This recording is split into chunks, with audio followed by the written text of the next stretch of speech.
Naquele mesmo dia, 2 deles estavam de caminho para uma aldeia chamada Emaús, distante de Jerusalém, 60 estádios, e iam conversando a respeito de todas as coisas sucedidas.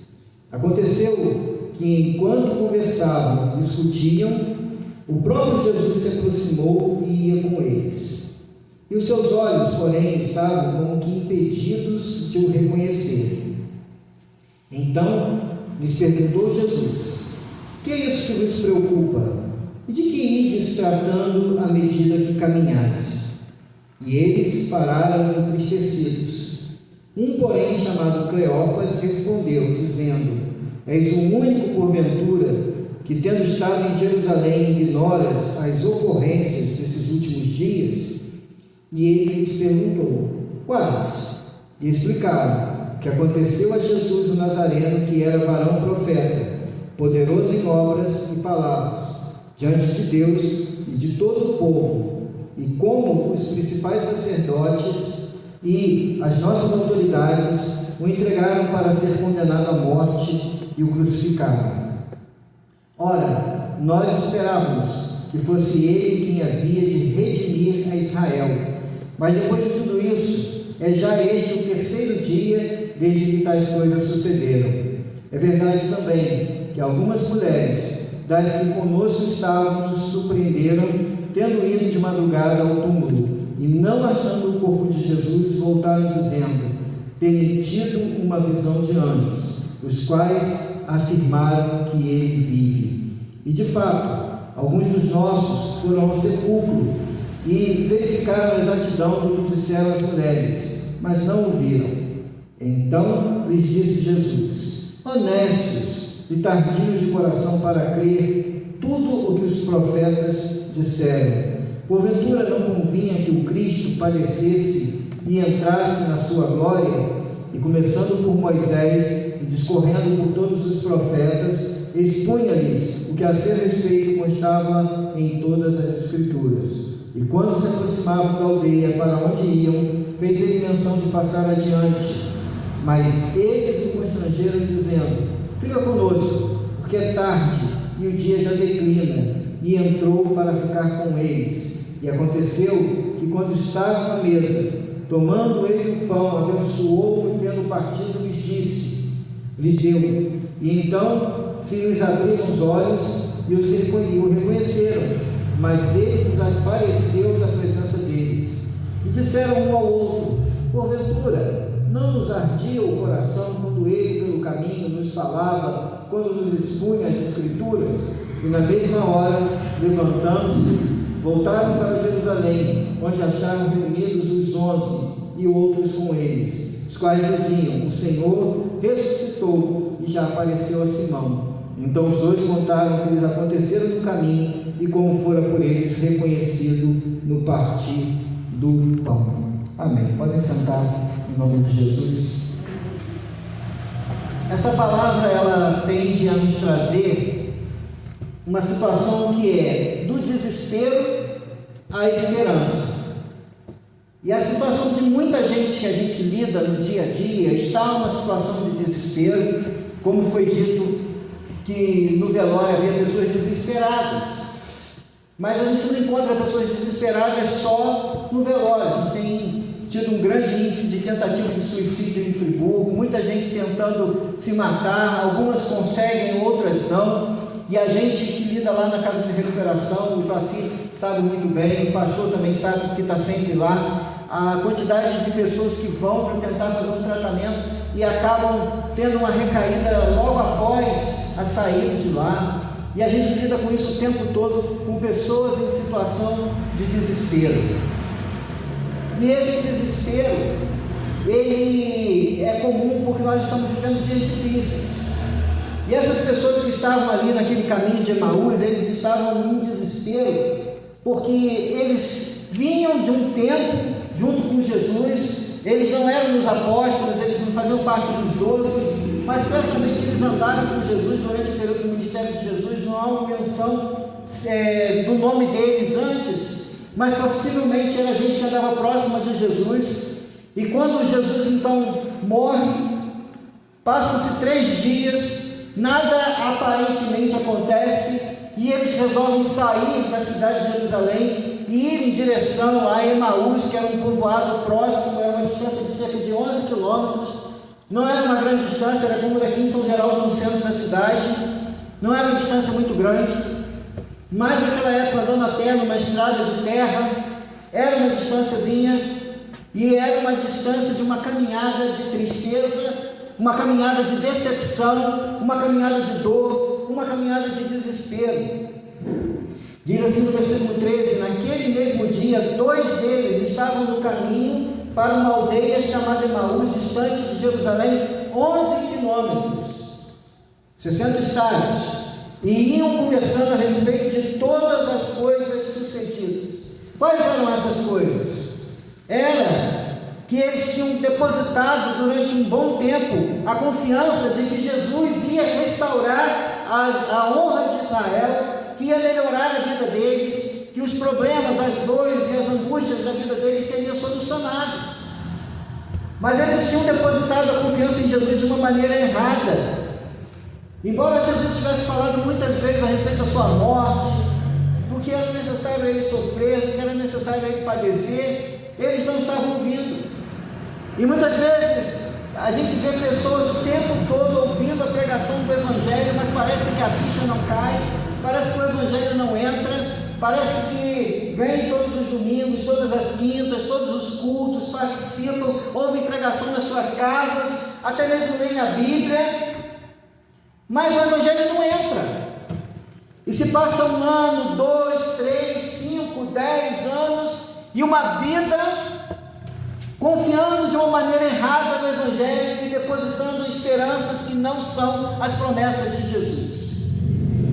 Então era uma caminhada de cerca de 3 horas, 11 quilômetros, uma caminhada que seria triste, de desespero, com dor, de um sonho frustrado.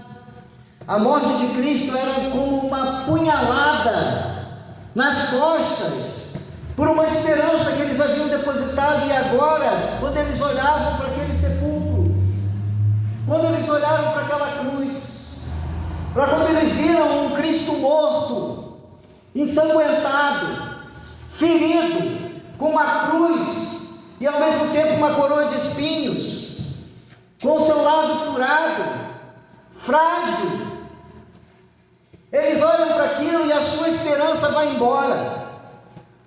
Então eles começam a se afastar de Jerusalém. Muitas pessoas, elas vêm com expectativas para a igreja, e muitas vezes essas expectativas são: vou resolver os problemas da minha família, vou resolver os meus problemas financeiros, vou resolver os meus problemas familiares, eu vou resolver as minhas situações internas. E conforme isso às vezes não acontece, porque o depósito da confiança dessa pessoa é equivocado, ela se decepciona e diz: eu não quero mais ser crente, eu não quero mais seguir Jesus. Eu vi hoje um meme na internet que me lembrou bastante essa palavra que eu estava preparando, e não foi por aqui, eu não procurei, apareceu para mim, que num debate entre pessoas evangélicas, e aí tinha uma pessoa espírita, e a pessoa disse assim para o debatedor evangélico, é um meme, estava lá: quando eu era evangélico eu estava comendo farinha com açúcar no café da manhã, e agora que eu sou crente, que eu sou macumbeira, agora eu estou comendo do bom e do melhor, tenho 4 carros e tenho uma empresa. Aí o debatedor evangélico disse assim para ela, falou assim: está tudo certo. Aí ela perguntou assim: mas por que está tudo certo? Porque Jesus prometeu salvação da alma. Quem prometeu riqueza foi Satanás. E é assim mesmo o Evangelho. Jesus disse para o jovem rico: vai, vende tudo que você tem, dá aos pobres, vem e me segue, e você terá o quê? Mais riquezas. Terá um tesouro no céu. Então, eles vão caminhando para Emaús. A expectativa deles é que Jesus poria para correr o invasor romano das suas terras, que Jesus seria o rei, quando Jesus entra em Jerusalém uma semana antes, ou seja, 6 dias antes, no domingo, Jesus entra, aclamado pelas multidões, Hosana ao filho de Davi. As pessoas aclamavam: é o nosso rei, ele é o nosso rei, salva-nos, Senhor. E as multidões clamavam e jogavam ramos. E as pessoas aclamaram Jesus como rei, mas as mesmas pessoas que aclamaram Jesus como rei, 6 dias depois estavam dizendo: crucifica. E aqueles discípulos então olham para essa situação e tentam fugir daquilo que para eles era uma realidade. Mas aí no versículo 16, aconteceu que enquanto conversavam e discutiam, o próprio Jesus se aproximou e ia com eles. Porém os olhos deles estavam como que impedidos de o reconhecer. Interessante que muitas vezes a gente está tão envolvido nos nossos problemas, nas nossas dificuldades, naquilo que a gente tem, aquele problema de estimação, aquele problema que a gente tem que falar para os outros que a gente tem. A gente fala assim: essa dor, eu estou sentindo uma dor já há vários dias aqui, talvez algum exercício errado que eu tenha feito na academia que me arrebentou, e eu estou vários dias. Se eu ficar todo mundo chegar lá na loja falando assim: eu estou com uma dor aqui, a pessoa fala assim: esse cara só reclama de dor, né? Mas a gente às vezes tem a necessidade de contar um problema, a gente tem a necessidade de contar dor, e aqueles estavam ali conversando sobre o problema. Eles estavam fazendo dessa caminhada um momento de fazer uma competição de quem estava sofrendo mais. Tem gente que tem esse hábito: eu estou com a dor aqui. Rapaz, isso aí não é nada. Você está com a dor aqui? Rapaz, você já teve pedra no rim? Olha, pedra no rim é pior do que isso. Aí outro fala assim: rapaz, pedra no rim é ruim, você não sabe o que é sinusite. E aí começa a competição de quem está sofrendo mais ou quem já sofreu mais. Eu acho que esses dois, na caminhada deles, eles estavam tentando discutir quem estava sofrendo mais pela decepção. Aí Jesus chega pertinho, caminhando com eles, e fala assim: o que vocês estão conversando? Eles, porém, olham para aquela pessoa, Jesus, ressuscitado, do ladinho deles, chegando perto deles, e eles falam assim: você não sabe? Quem é você que não sabe o que aconteceu? Eles não reconhecem Jesus.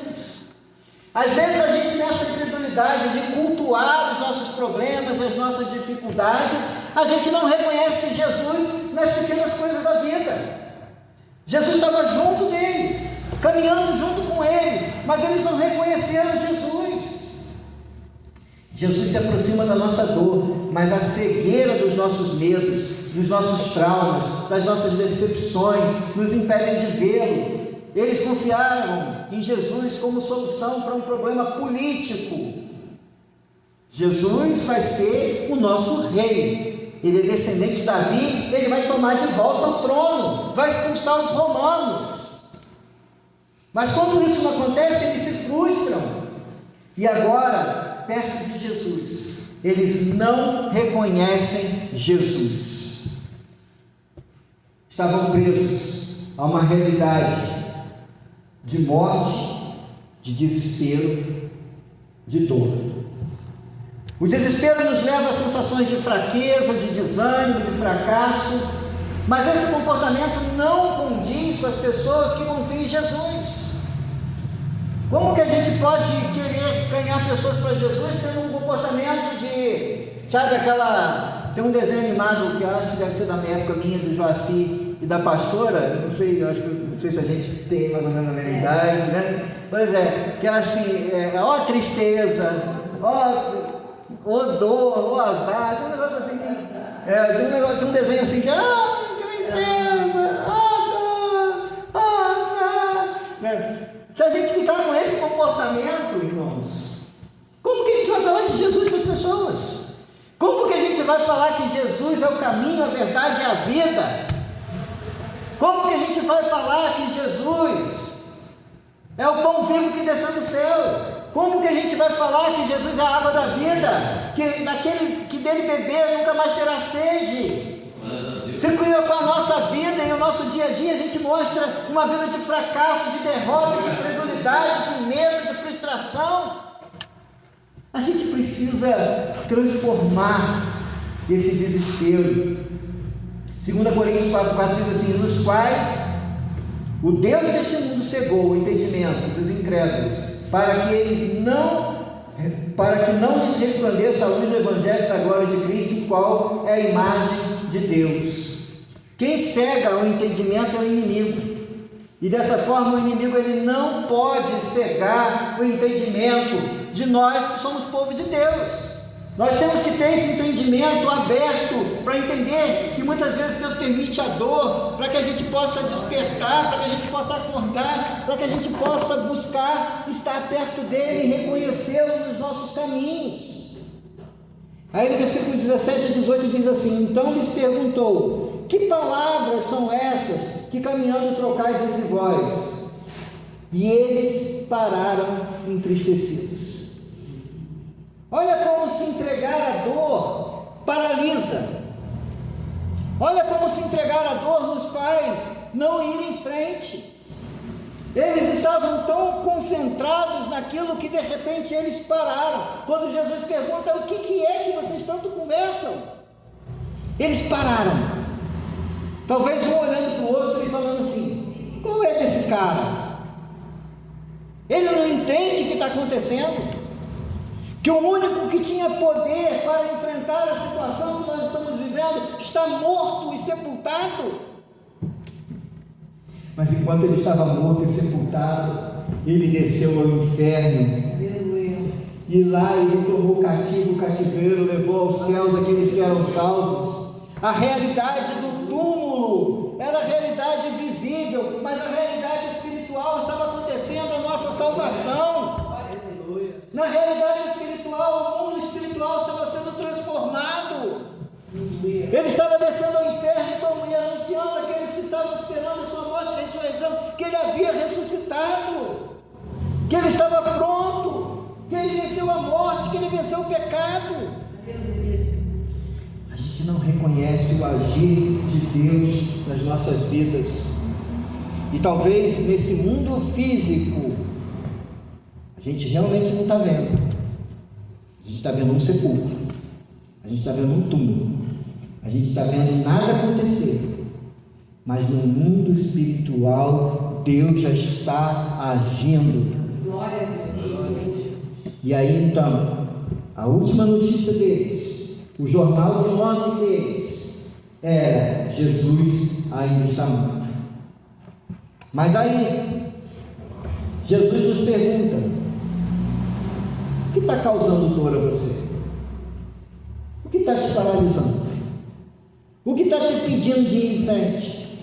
Qual é a dor que está fazendo você, mesmo crente, entristecer, chorar, ficar cabisbaixo, olhando para a sua vida como um túmulo morto, fechado, cimentado, com uma pedra de 1 tonelada, tapando, fazendo a separação entre você e o Cristo? Qual é a dificuldade que você está vivendo? Qual é a dor que está fazendo com que a pedra do túmulo de Jesus ainda esteja te colocando entre ele e você? Jesus pergunta qual é a nossa dor, mas não porque ele não sabe, ele sabe. Quando nós oramos, nós não estamos informando a Jesus ou a Deus de nossos problemas. Senhor, o Senhor não sabe do quanto que dói. Ele sabe. Ele sabe porque Ele carregou na cruz o meu e o seu pecado, e olha como doeu. Ele sabe porque Ele foi desprezado, ferido e transpassado pelas nossas transgressões e moído pelas nossas iniquidades. Ele sabe porque Ele foi tentado em todas as coisas, mas Ele não sucumbiu ao pecado. Ele sabe porque Ele viveu na mesma carne que você, teve fome, teve frio, teve tristeza, chorou, teve os mesmos sentimentos que eu e você, Então Ele sabe. E Ele sabe antes mesmo que você pense a sua necessidade. Então, quando você ora, você não está informando a Deus o seu problema. Você está depositando diante dele a sua necessidade, dizendo: eu confio no Senhor para resolver essa situação na minha vida. Glória a Deus. Então, quando oramos, não informamos Deus, estamos pondo diante dele nossas necessidades e ao mesmo tempo declarando sentimentos. A oração é a ferramenta de rendição a Deus. Jesus questiona o conteúdo da conversa para que eles externalizem a sua dor. Jesus, ele quer saber da sua boca. Ele sabe a dor, mas ele quer ouvir da sua boca aquilo que dói. Aleluia, Jesus. Ele quer saber da sua boca aquilo que está te ferindo. Glória a Deus. Ele quer saber da sua boca aquilo que para você está difícil, e quando você faz isso, você sai de uma negação de dizer assim: eu dou conta. Não dá. Sozinho você não dá conta. Enquanto você pensar que sozinho você vai dar conta, não vai dar. Deposite diante dele a sua necessidade e confie. Amém. Glória a Deus. E aí então eles vão e contam para ele o que estava acontecendo. Um deles, chamado Cleopas, respondeu-lhe: és tu o único que, visitando Jerusalém, ignoras as ocorrências desses últimos dias? Diante da dor, muitas vezes a gente imagina Jesus indiferente, distante, impotente de nos ajudar, de fazer qualquer coisa por nós. Parece que a gente está preso naquela figura do crucifixo. Ah, mas está amarrado, eu não tenho crucifixo. A ideia mental de Jesus, muitas vezes, é a ideia do crucifixo. É do Jesus morto, impotente, incapaz de agir, incapaz de fazer as coisas. O Jesus daqueles dois naquele momento não era o Jesus da cruz vazia. O Jesus daqueles dois naquele momento era o Jesus fixado na cruz.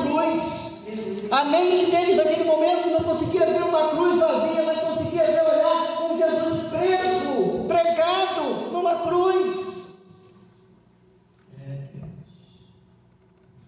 Eles não conseguiam ver uma cruz vazia. Eles não conseguiam ver um túmulo vazio. Eles não conseguiam ver um Jesus ressuscitado. Embora o Jesus ressuscitado estivesse do lado deles, mas a mente deles estava presa no passado, de um Jesus morto, crucificado, sepultado. Mas a história não terminou assim. Ele lhes perguntou: quais? E eles explicaram o que aconteceu a Jesus, o Nazareno. Olha só as palavras deles: que morreu, já era profeta, poderoso em obras e palavras diante de Deus e de todo o povo. Ele era, não é mais. Na mente deles, Jesus já era, é passado, já foi, não tem mais, acabou. Ele era um profeta poderoso em obras e palavras diante de Deus e de todo o povo. E como os principais sacerdotes e as nossas autoridades o entregaram para ser condenado à morte e o crucificaram. Ora, nós esperamos? Não, esperávamos. Passado, não cremos mais, não confiamos mais, não temos esperança mais. Já foi, já era, acabou. Nós esperávamos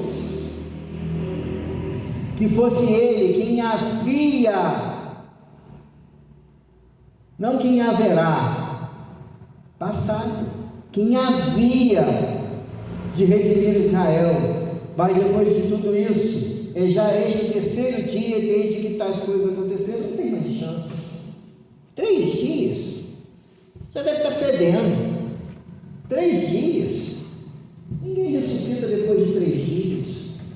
3 dias, não tem furados, colocaram aquela coroa de espinhos, furaram o lado dele, saiu sangue com água. Não tem como alguém escapar de um negócio desse. Como? Não tem jeito.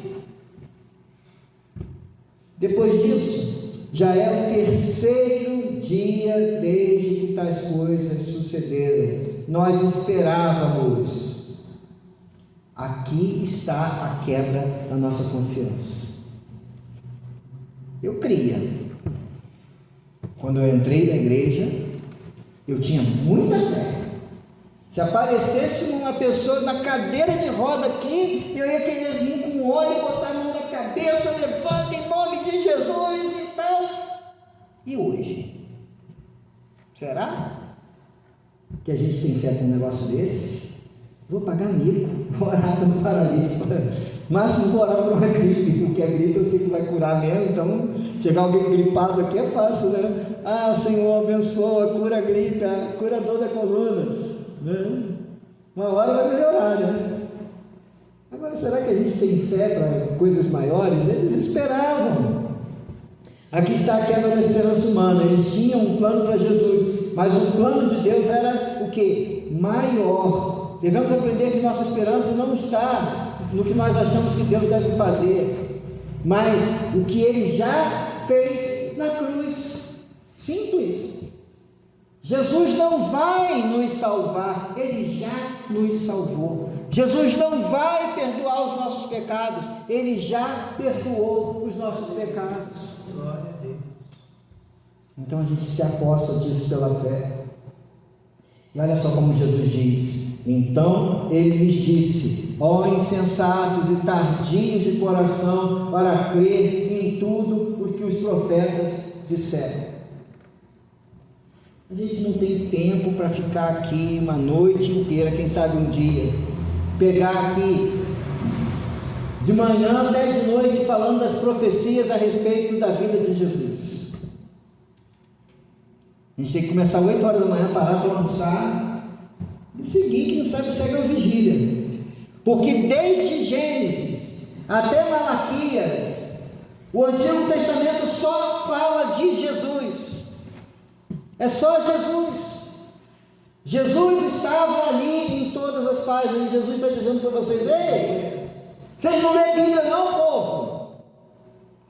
Seu bando de insensatos, seus dois insensatos, vocês são tardios para entender tudo aquilo que a palavra diz a respeito de mim. Vocês não conseguem compreender que estava tudo lá.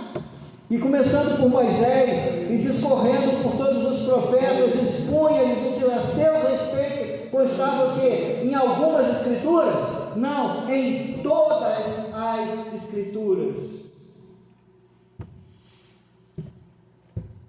Jesus repreende a incredulidade e usa a Bíblia para fundamentar a esperança deles. Jesus disse certa vez que o insensato constrói o quê? Sobre areia. Tem muita gente aí construindo a fé sobre areia. Se eu não construir a minha fé sobre a palavra de Deus, que é o que Jesus disse, que o sábio constrói o quê? Sobre a rocha. E aí vem o vento, vem a chuva, vem a tempestade, e bate contra aquela casa, e o que acontece com aquela casa? Ela permanece. Agora, quem constrói sobre a areia, vem a chuva, vem o vento, e faz o que com aquela casa? Derruba. Construir a vida espiritual sobre a areia, construir a vida espiritual longe da palavra de Deus, é ser insensato. E Jesus estava dizendo para vocês, para aqueles dois: ei, lembra quando eu falei que o insensato constrói sobre a areia? Então vocês construíram a vida de vocês sobre a areia, vocês não construíram sobre a rocha.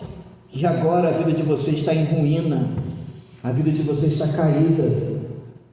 Porque conforme foi dito, e assim a fé vem pelo ouvir, e ouvir pela palavra de Deus. E eu fico imaginando Jesus ali naquela caminhada de cerca de 3 horas. Olha, você lembra lá em Gênesis, quando a Eva pecou, quando Adão pecou, e aí então eles falaram que estavam nus, e aí eles fizeram uma veste de folha de figueira, e aí então O que Deus fez? Matou um animal, fez uma veste de peles e deu para eles para cobrir a nudez, e disse que para cobrir o pecado é necessário derramamento de sangue, e ao mesmo tempo disse que do fruto da mulher nasceria um que pisaria a cabeça da serpente. Então, o Messias é esse que pisou a cabeça da serpente. Você lembra quando o cordeiro foi morto lá no Egito e os filhos dos primogênitos foram salvos dos israelitas e não dos egípcios? Então, o Messias é o cordeiro que foi sacrificado na Páscoa. Você lembra quando Abraão estava no monte e ia sacrificar Isaac? E aí ele disse para Isaac assim: meu filho, Deus proverá para si o sacrifício, e o Messias é o sacrifício. Você lembra quando Davi, no Salmo 22, ele disse assim: Deus meu, por que me desamparaste? O Messias sofreu as dores do Salmo 22. Você lembra quando Isaías 53 disse: certamente ele tomou sobre si todas as nossas dores, as nossas enfermidades, e o castigo que nos traz a paz estava sobre ele, sobre as nossas pisaduras fomos sanados. Então o Messias é o servo sofredor de Isaías 53. Você lembra? E ele foi falando, todas as coisas que a profecia falava a respeito dele, e aquilo foi trazendo de volta fé e esperança ao coração deles. Glória a Deus. E aí então, ao se aproximarem da aldeia, depois de caminhar junto com Jesus, fez ele menção de passar adiante, mas eles o constrangeram, dizendo: fica conosco, porque é tarde e o dia já declina. E ele entrou para ficar com eles. Talvez a gente precise nessa noite pensar um pouquinho se essas palavras, elas são meramente palavras que voltam ao nosso coração e à nossa mente, ou se são palavras que nos trazem esperança e renovo, porque se elas não mexem com a gente ainda precisa se converter e encontrar Jesus em nossa vida. Aleluia. Porque não dá para olhar tudo que Jesus fez por nós e não ser grato, e não aquecer o coração, e não ter uma esperança viva. Não dá para olhar e ficar olhando para os problemas, porque Jesus chegou e Ele pode e deve fazer tudo em nossas vidas, e é por isso que eles então olham para Jesus, e é por isso então que eles olham para essa situação e eles dizem: fica conosco. Talvez nessa noite você precisa falar mais uma vez para Jesus: fica comigo. E aconteceu. Então Jesus fica. E aconteceu que quando estavam à mesa, tomou ele o pão e o abençoou, e tendo partido lhes deu. Eu fico imaginando quando eles veem Jesus pegar o pão, partir o pão, elevar o pão ao céu, dar graças ao Pai, e eles falam assim: só pode ser Ele. Outra pessoa não poderia fazer desse jeito. Aleluia. Só pode ser Ele. Os olhos abrem quando Jesus parte o pão, Ele dá graças ao Pai. Os olhos são abertos. Glória a Deus. Quando nós somos chamados à mesa, e há um convite de Jesus todos os dias para que a gente esteja à mesa, e Ele nos chama à mesa, e Ele estava à mesa com eles, Ele parte o pão, os olhos deles são abertos, e eles reconhecem, e Ele desaparece da presença deles. E disseram um ao outro: porventura não nos ardia o coração quando Ele pelo caminho nos falava, quando nos expunha as Escrituras? Porque havia vida em suas palavras. Não era uma mera leitura, não era um mero comentário, não era uma simples palavra, mas era o Verbo de Deus encarnado. O Verbo que se fez carne e habitou entre nós, e nós vimos a sua glória como unigênito do Pai. É a palavra viva que se manifesta diante deles, e eles falam: não nos ardia o coração todas as vezes que ele falava. É ele. E aí então, na mesma hora, levantando-se, voltaram para Jerusalém. Olha a mudança. No primeiro momento, eles estavam indo longe, mas quando eles têm um encontro com Jesus, eles voltam para a igreja. Glória a Deus. Eles estavam saindo da igreja, Aleluia. eles estavam saindo do povo de Deus, eles estavam saindo da congregação, eles estavam saindo daqueles que tinham esperança, eles estavam saindo daqueles que esperavam a ressurreição, eles estavam saindo daqueles que estavam orando ainda, daqueles que ainda esperavam. Eles estavam falando assim: para mim já deu, estou indo embora, e foram embora. Mas agora ele fala assim: ei, vamos voltar lá, Aleluia. e vamos contar que ele apareceu para a gente. Vamos contar que a gente encontrou com ele, que a gente comeu pão com ele, que ele sentou na mesa com a gente, que ele explicou a palavra. Aleluia. E eles voltam. E na mesma hora, levantando-se, voltaram para Jerusalém, onde acharam reunidos os 11 e outros com eles, os quais diziam: o Senhor ressuscitou de verdade e já apareceu a Simão. E entregaram então o seu relato do que acontecera no caminho e como fora por eles reconhecido no partir do pão. Vamos colocar de pé, entregar para o pastor Rússio então a palavra. Tá. Amém, Jesus. Está orando, né? Agradecendo, Amém, Jesus. declarando a bênção, né? Quer orar, pastor? Posso orar? Ora, e aí eu entrego a bênção. Amém. Amém. Senhor,